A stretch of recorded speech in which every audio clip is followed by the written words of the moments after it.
This is Dr. Paula Berman. I'm Director of Admissions at the Boston Graduate School of Psychoanalysis, and I want to welcome everybody to this webinar, and thank you for joining us this morning. I think we can start because it's time to start. I know a number of you are participating. Some of you I know, some of you I have not yet had the opportunity to meet. We like this to be as interactive as possible.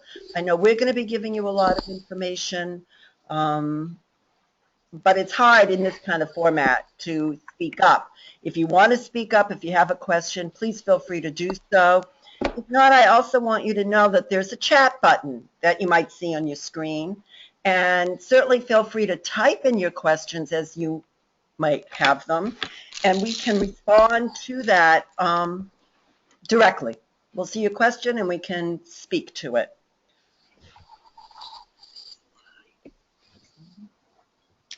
So I'm going to direct our attention to the next slide.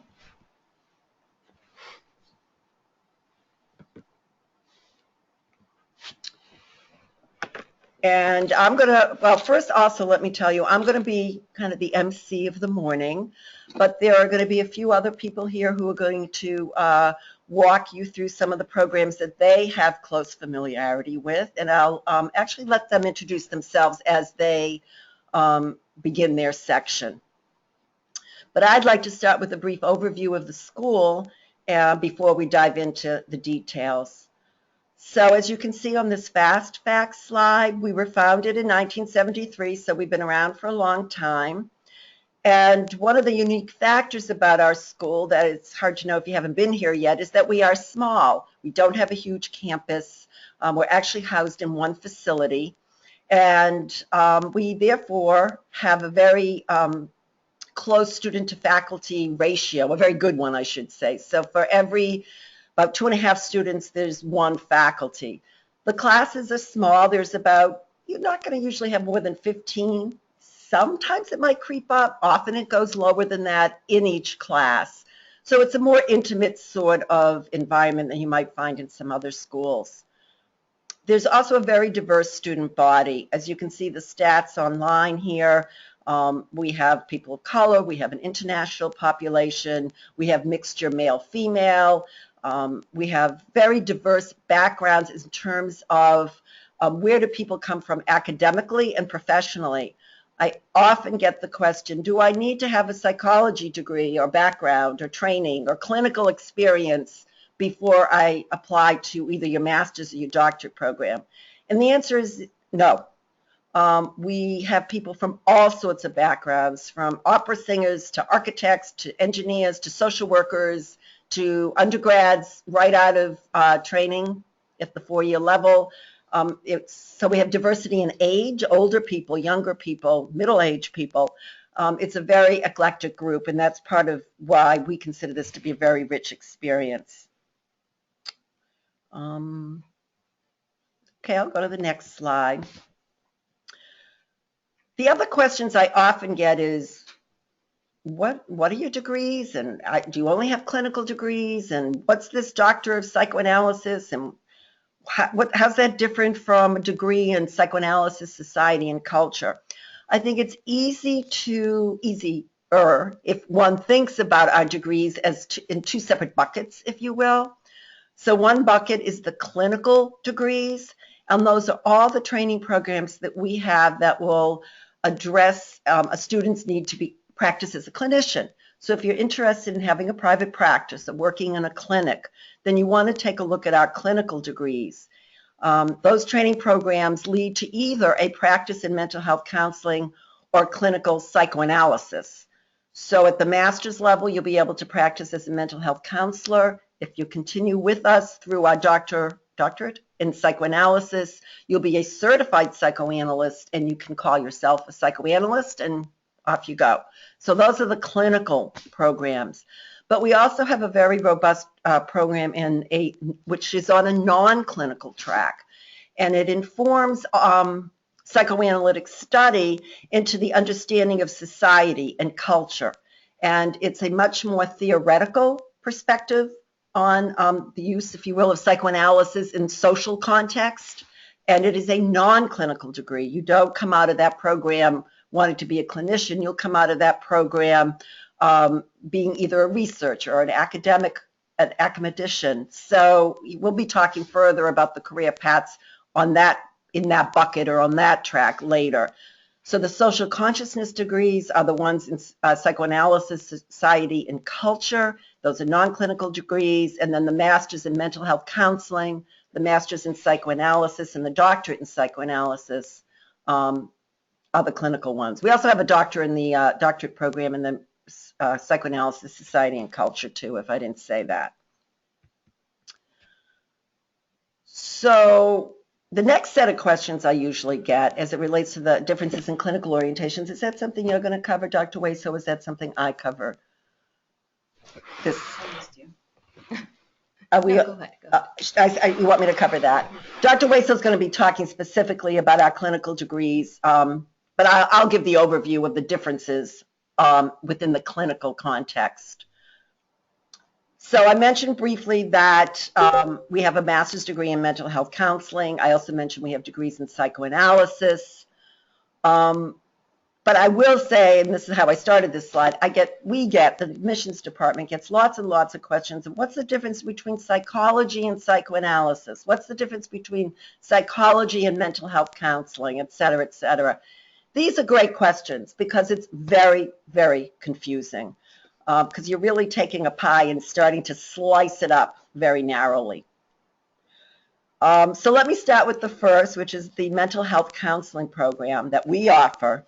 And within a mental health counseling program, what we offer, and as do other schools that offer the same degree, it's generally an overview of various counseling theories. It's a very general degree. It's with this degree that you can get a license at the master's level, and you can practice as a mental health counselor. But once again, it's a general degree, and people with this degree go into clinics and they have a private practice, and their practice is based on general theories of counseling. So this does differ from psychology programs. So in psychology programs, and various schools offer degrees in psychology, we do not. In those programs, there's more of an emphasis on learning, behavior, and cognition.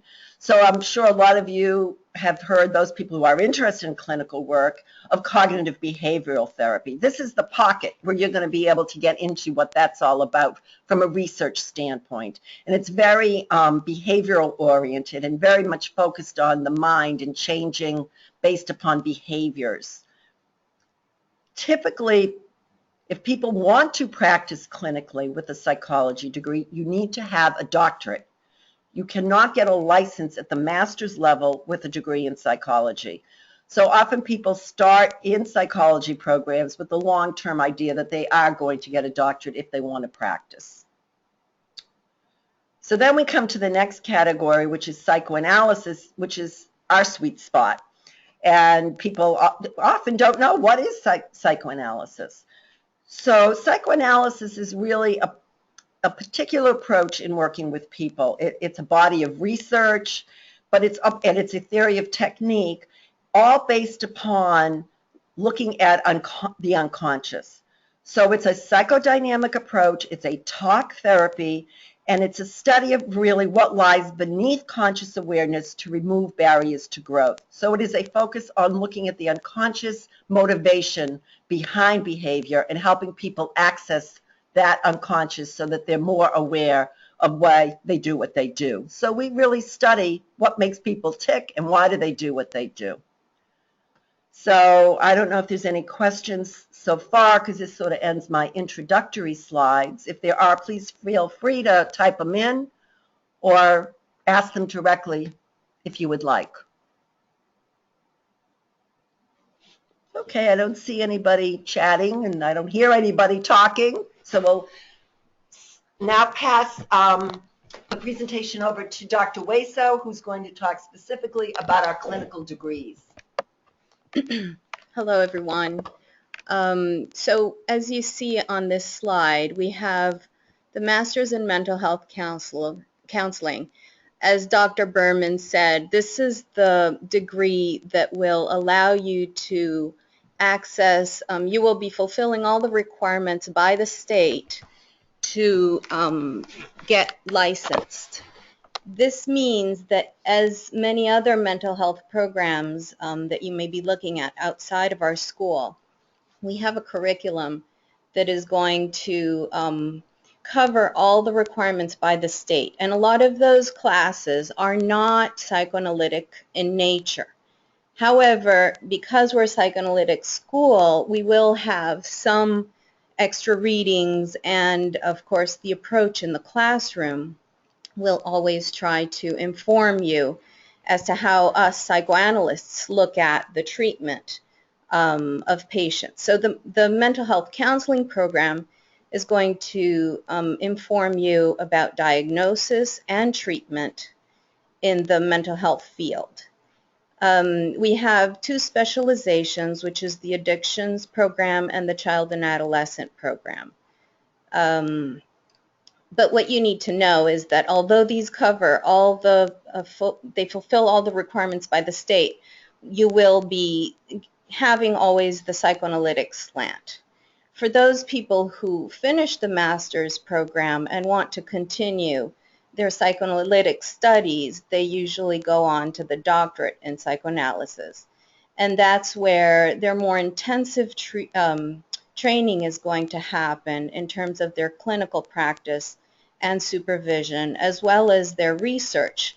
Usually their research will involve a single case study in which they gain in-depth understanding of the patient, as well as through doing this work, it usually challenges them very much at personal levels, and it requires the study of themselves as the clinician that is working with this difficult patient that they've decided to study. Throughout the programs in this school, you are required to do your own psychoanalytic treatment. So you will usually be in analysis as well as in supervision with psychoanalytically trained faculty. For those of you who are not interested in getting licensed, the Master in Psychoanalysis is an option where you will be learning all the psychoanalytic and psychodynamic theory about how the mind works, how it develops, as well as how to diagnose and how to treat. So basic technique, psychoanalytic technique will be covered in the Masters in Psychoanalysis. For those who aren't getting licensed, there might be less classes, which would be the ones that fulfill the requirements by the state. And for those people who have already a master's and want to just start understanding psychodynamically and psychoanalytically what this field has to offer in terms of how we understand patients and how our treatment might differ to maybe psychology treatment or people who aren't trained psychoanalytically. So people who already have a master's degree might come back and get CAGS, which is the Certificate in Advanced Graduate Studies, both in psychoanalytic psychotherapy, or if they're interested in working with children, they would do the Child and Adolescent Intervention, CAGS. Any questions here before we move on to the next screen?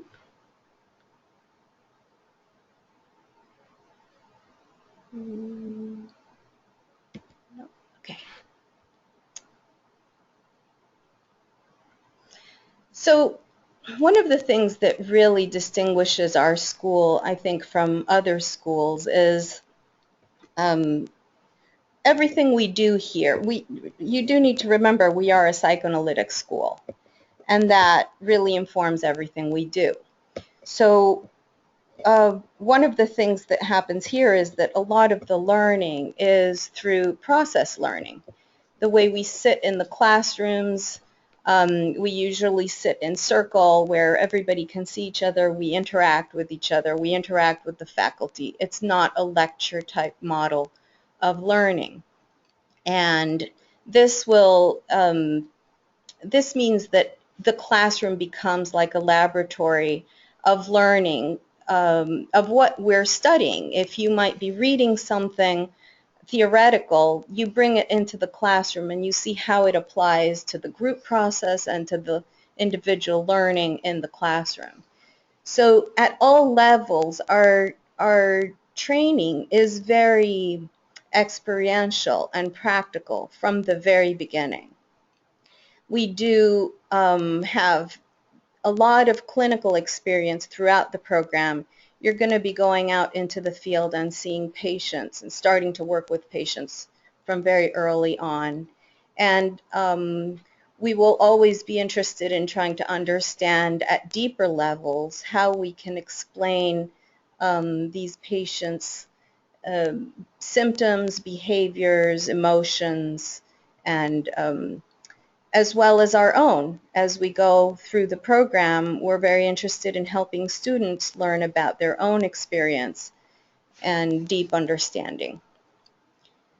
This allows us to train people in the classroom about how to tolerate levels of tension and arousal that is going to happen in their clinical work.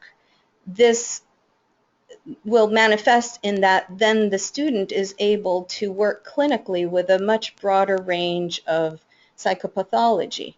As you train in the classroom in learning how to interact with a student who might be struggling, or a conflict that might have aroused in the classroom dynamic, all this is used as learning to then take to your clinical work. So we really are very interested in having people use themselves as a tool for understanding others. And the whole training is going to happen in that light.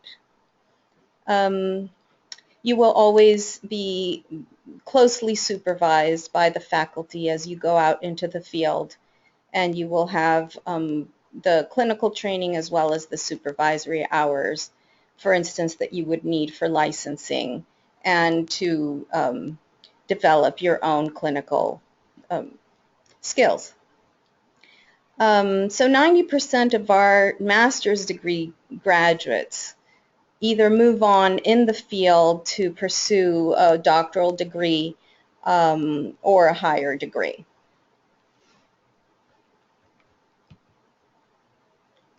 And a lot of our students move out into the world. They either work at clinics or private practices.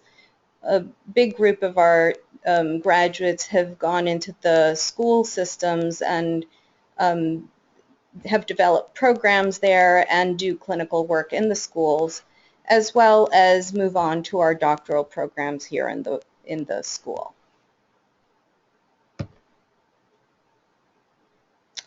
Okay. Does anybody have a question before we move on to social consciousness degrees?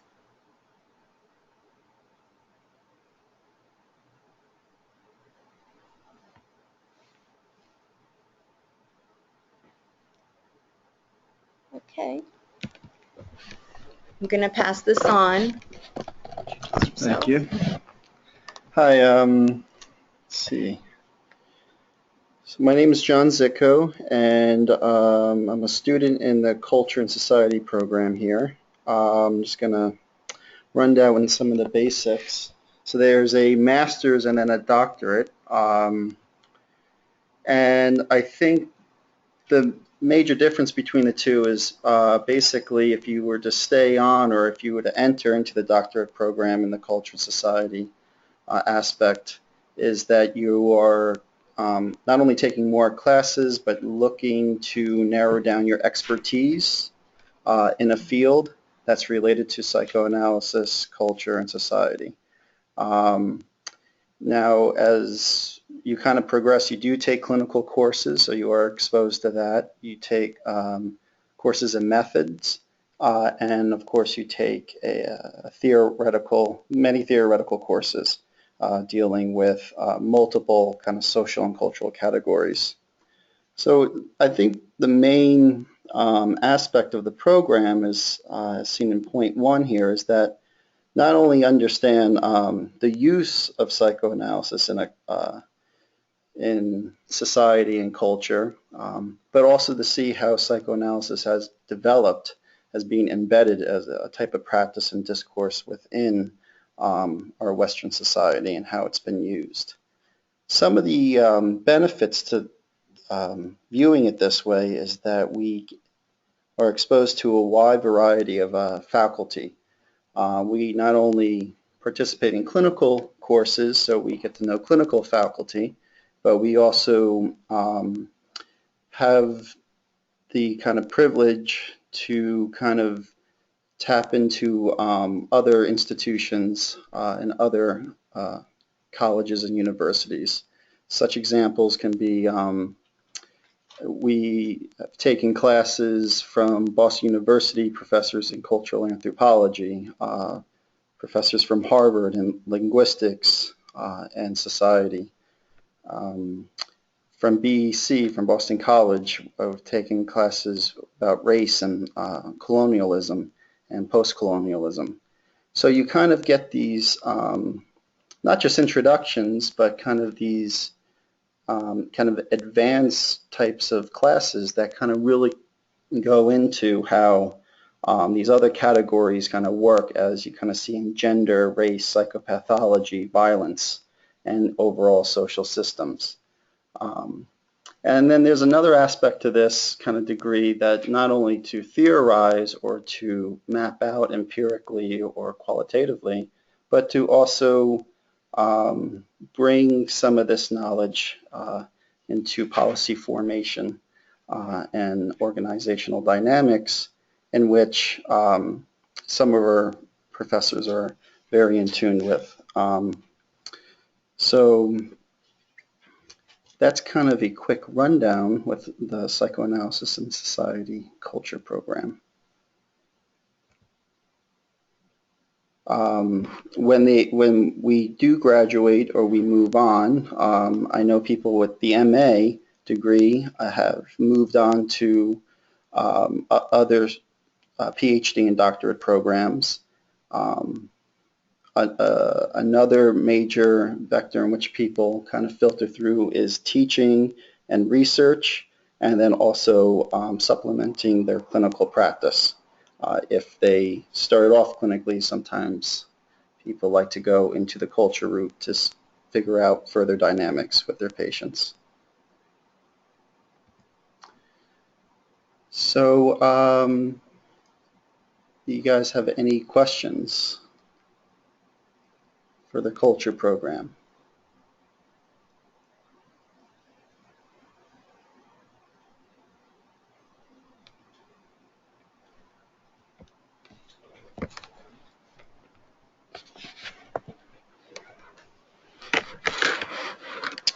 So this is, excuse me, Dr. Berman again, and we just have a few slides left that I'll be addressing.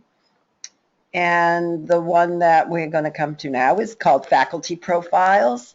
So I think people often, when looking at what programs they want to enter, should and need to think about who is it they're going to be spending all this time with in terms of faculty. Who are, what do these people do? Are they experienced? What's their backgrounds? Are they really going to be able to learn from these people? And I would say that at BGSP, our faculty is one of our biggest assets. We have a faculty here that has committed to the school for a long time. They're very experienced, mostly practicing psychoanalysts. As Mr. Zitko indicated in the culture program, they're not all going to be psychoanalysts. We do pull from the other local colleges and community, but a bulk of the faculty here have their own practice and are working in clinics as both administrators and or clinicians. So they very much have their practice what they preach mentality that they bring into the classroom. Many of our, I wouldn't say many, I would say a subset of our faculty are also very engaged in social justice. And you will see those people in the culture program, once again, that Mr. Zitko was speaking to. And quite frankly, we have some very high profile faculty members who have a worldwide reputation in terms of social justice and the impact they've been able to make in the world in that area. Some of our faculty run in school-based programs in the Boston public school systems and other school systems where they're actually setting up programs to work in the school systems psychoanalytically, one-on-one and in groups with children of all ages. It's rather a unique approach to clinical work. We also have a number of faculty who work clinically and direct substance abuse programs in the area. And these people will be teaching you. Our faculty are scholars. They are published. If you start coming to school here, and you'll be doing a lot of reading, and you yourself will be doing research, because at the master level we require a thesis, at the doctoral level we require a dissertation, and you'll be looking at all the published literature in the field, and you will see our faculty pop up on those lists. Our faculty are scholars. So in summary, basically our faculty work with a broad range of populations: adult, children, adolescents, addictions. We work with a broad range of emotional problems. Often some of the mental health programs will only work with patients that, let's just say, have higher functioning. We actually train our students to work with a very broad range of populations, including a psychotic population. And our faculty have a lot of experience working with this population as well. But we also work with teachers and police departments, some of our faculty involved with police. So you can see it's a very eclectic, rich faculty experience base that we bring into the classroom. So assuming everybody is clear on all the information we gave, we're not getting people asking questions. I don't know whether it's because we're giving you too much information or just the right amount of information. Maybe I should just stop here and just check in again before I dive into the details, if you will, of how to apply, whether this makes sense to people, if they have any concerns or specific areas that we have not yet addressed.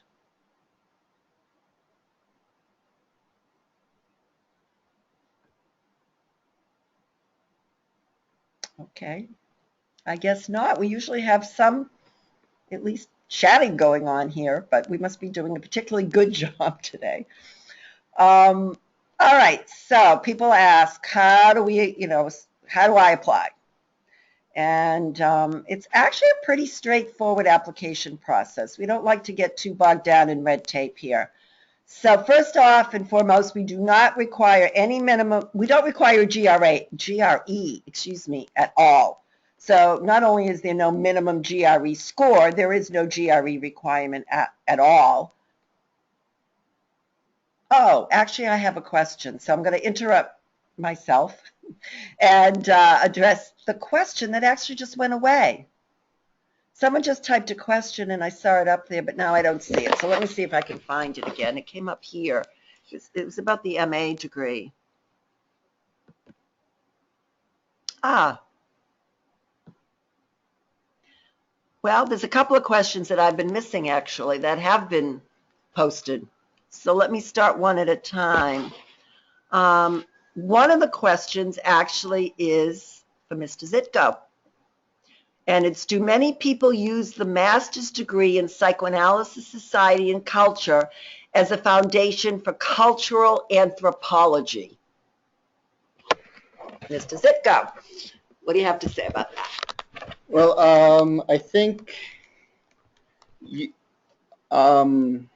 recently one of my peers who finished the master's degree in the culture program, they were accepted to several PhD programs, one being the New School of Social Research, which is a very prestigious school, and she was looking at kind of the interrelationships of psychopathology and culture.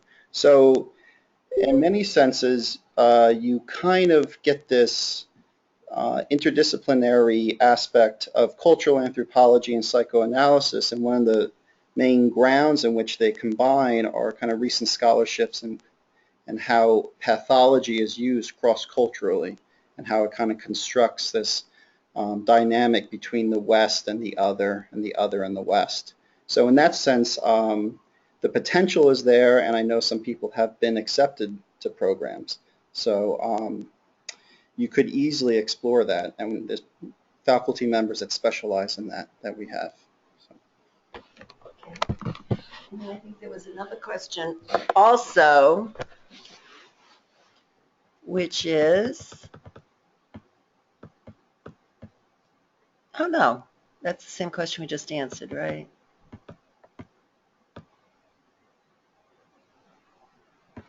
Yeah, no, I think we're all set. Okay, so we're back to just addressing the admissions application questions.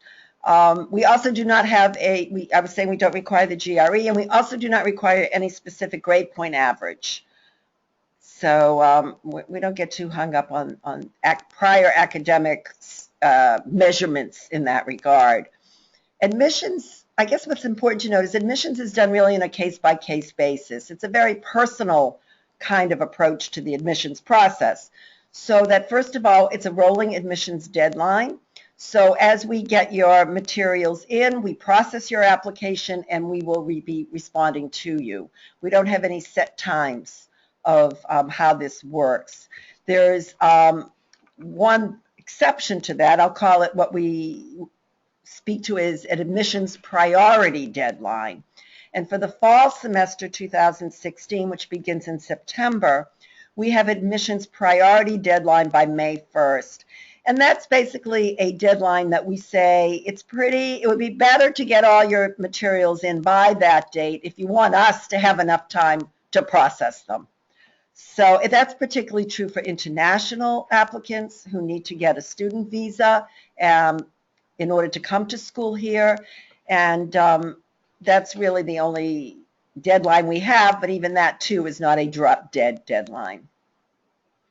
So what is required for the admissions process? Well, there's an application form that you will find online, although it cannot be completed online. And it needs to be printed out and mailed to us along with a $100 application fee. Excuse me. We also need official transcripts of your undergraduate and graduate schools.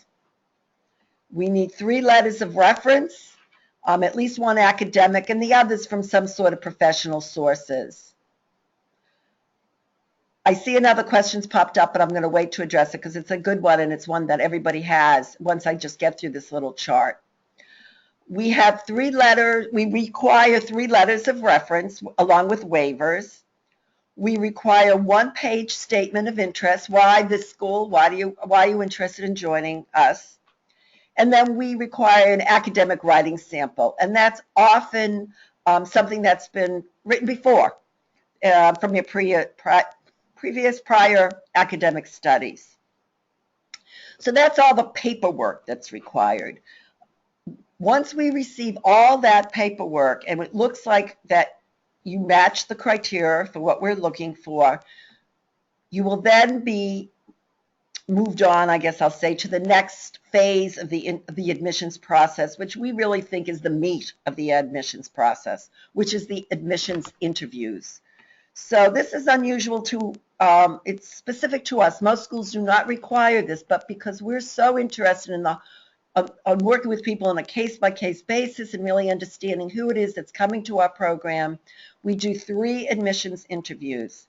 And that each candidate then meets with 3 individual faculty members, and it's a good opportunity for us to know you a little better, and it's a great opportunity for you to get a better feel for the school and who you'll be studying with.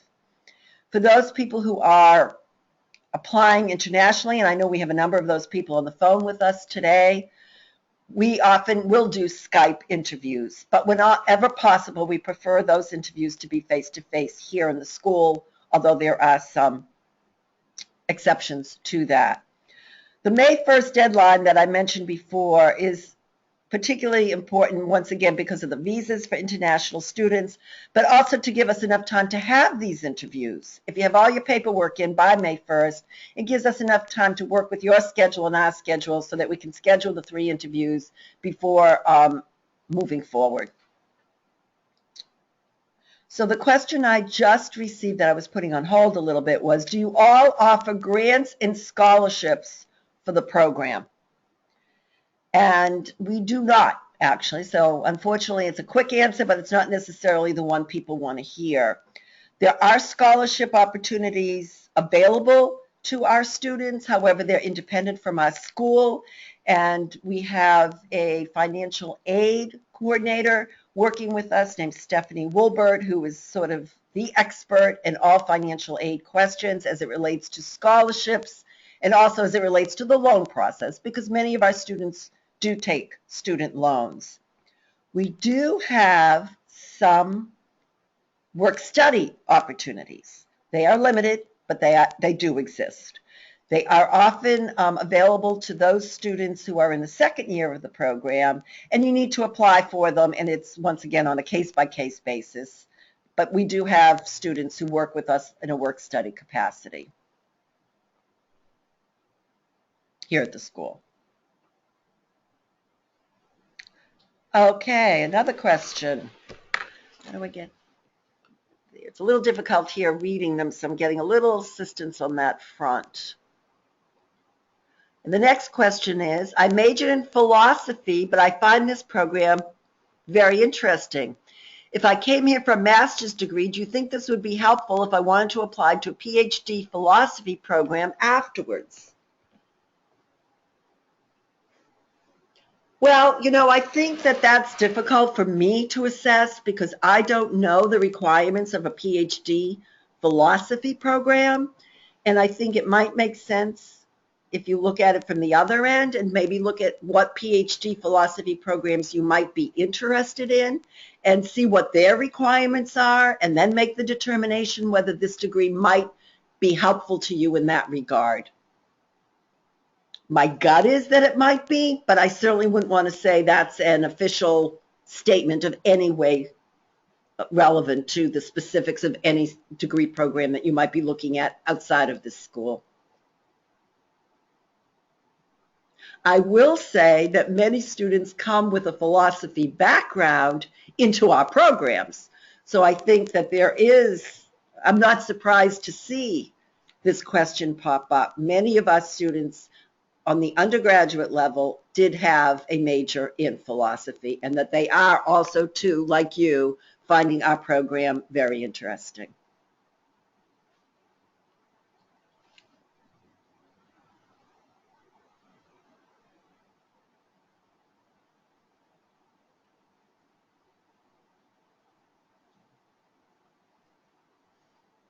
All right. I'm not seeing any other questions pop up on the chat.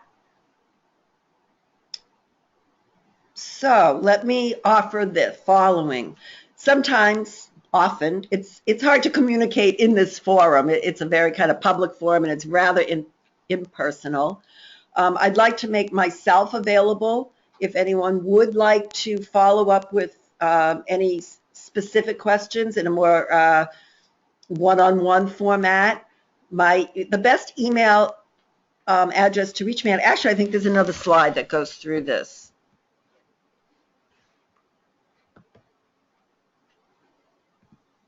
Yeah, the best, you have my phone number here. That's the number at the school.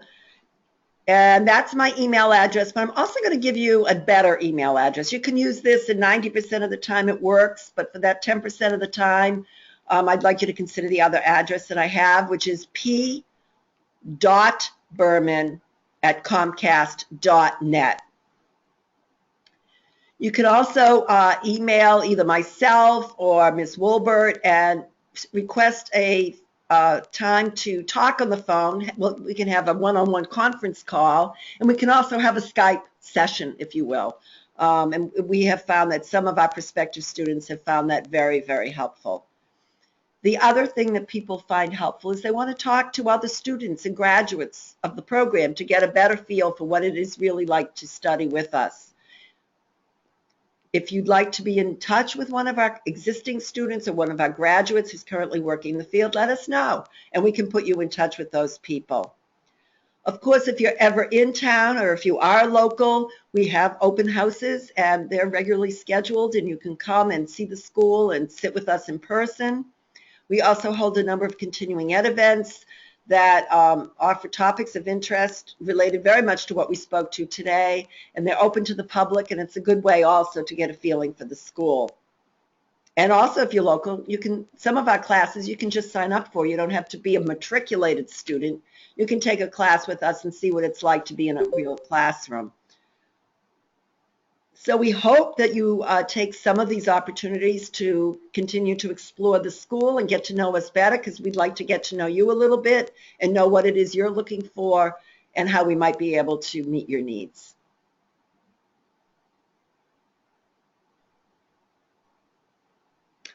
Another question. Is there on-campus living? Well, I want to say no, although some students are here so much they feel like they are living here in the classroom, but we do not provide housing. We have, our campus is one building, and all the students that come to study with us live off campus. So we are right outside the Boston area. We're in a suburb of Boston, and there's many apartment buildings and housing that students take advantage of. And often students live with other students, or they work with our current students to find housing. And that's a long way of saying, no, there is no on-campus living.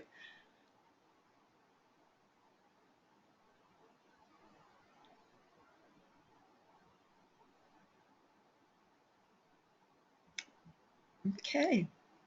I don't see any other questions here. And I'm going to assume we're okay for today. And as I said, we look forward to hearing from you. Okay, bye-bye.